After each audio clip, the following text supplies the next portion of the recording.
In September 2022, Russian forces fled the Ukrainian town of Balakliia. But they left their traces everywhere.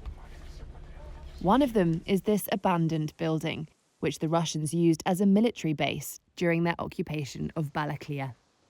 It was here that Reuters discovered thousands of documents revealing the inner workings of the Russian military. Inside, posters reading, "Do not smoke, do not litter. If we leave, they will come." Notebooks and loose papers showing coordinates of Russian intelligence units, records of calls from commanders, details of battles, names of men killed, equipment destroyed, and accounts of a breakdown in morale and discipline. In all, Reuters reviewed more than 1,000 pages of documents. They shed new light on events leading up to one of President Vladimir Putin's most stinging battlefield defeats, Russia's chaotic retreat from Ukraine's northeast in September.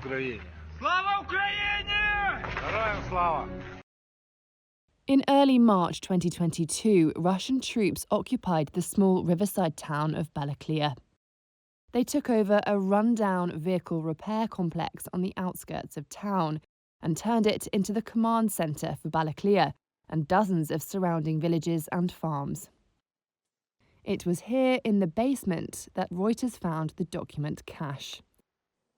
They show that in the weeks before the defeat, the Russian troops were struggling with surveillance and electronic warfare. They were using off-the-shelf drones flown by barely trained soldiers.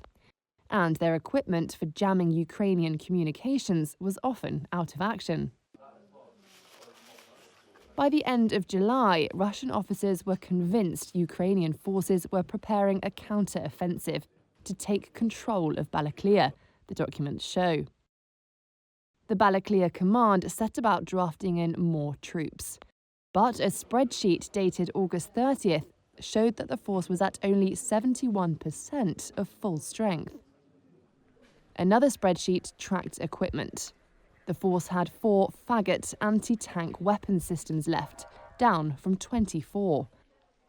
By the end of August, the force was depleted, hit by death, desertions, and combat stress. To verify the authenticity of the documents, Reuters visited 5 abandoned military outposts in northeast Ukraine, whose coordinates were recorded in the cache.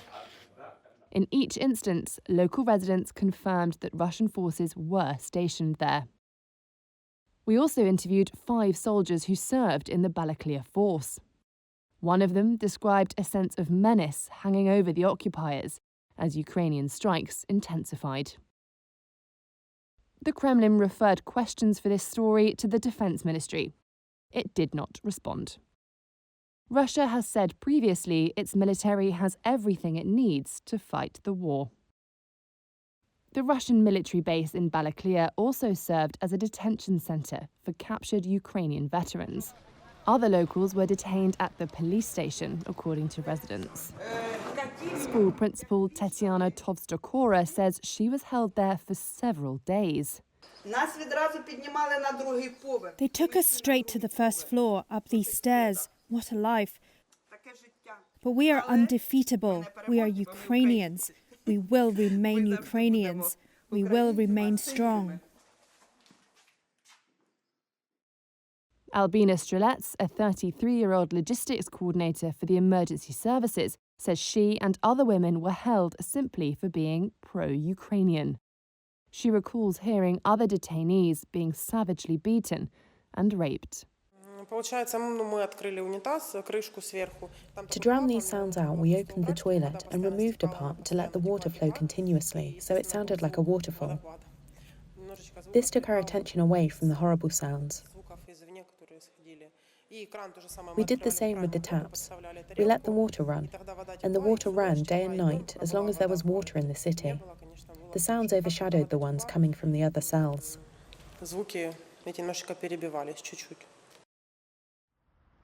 Russia has said its forces do not target civilians and denied allegations of brutality. Ukraine's counter-offensive began in earnest on September the 6th.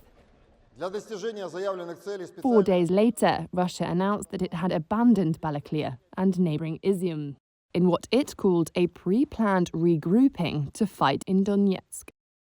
Weeks after the Russian retreat, all that remained of the headquarters is a giant crater and a pile of documents. An anonymous staff officer wrote reflectively in a notebook. He appears to be imagining his life in the future, in a city on the Russian border with China, more than 4,000 miles away from Balakliia.